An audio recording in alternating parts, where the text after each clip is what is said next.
आज আমি বিরিয়ানি বানাবো। আলুগুলো আগে ভেজে নিচ্ছি। চিকেন নিয়েছি আমি 700 গ্রাম, আর এতে মাখিয়ে নিয়েছি নুন, গোড়ার জল, কেওড়া জল, মিঠা আতর, এগুলো সব একসঙ্গে মাখিয়ে নিয়েছি। গোটা গরম মশলা আর তেজপাতা দিয়ে দিলাম ফোড়নে। গোলমরিচ দিয়ে দিলাম গোটা, পেঁয়াজটাও দিয়ে দিলাম। এগুলো সব একসঙ্গে ভেজে নেব।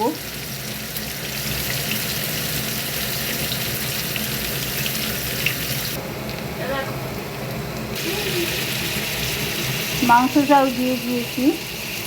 এবার আদা রসুনের পেস্টটাও দিয়ে দিলাম। অল্প কাশ্মীরি লঙ্কা দিয়ে দিলাম।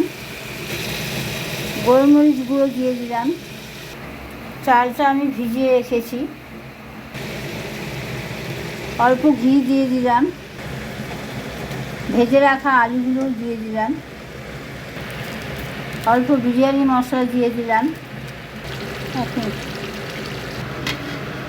তেজপাতা, গোলমরিচ, নুন ফুটন্ত জলের মধ্যে দিয়ে দিলাম। এরপরে এতে চালটা দেবো। গোটা গরম মশলাও দিয়ে দিলাম, চালটাও দিয়ে দিলাম।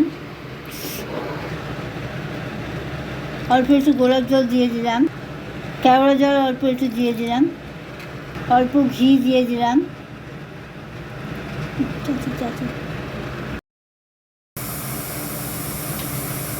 চালটা আমার হয়ে এসছে, এবার নামিয়ে দেবো। ঘি আর সাদা তেল দিয়ে দিয়েছি হাঁড়িতে। দুধ আর কেওড়া জল দিয়ে দিলাম। অল্প বিরিয়ানি মশলাও দিয়ে দিলাম।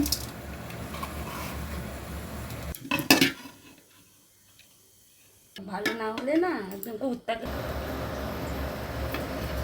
বেরেস্তাগুলো দিয়ে দিলাম।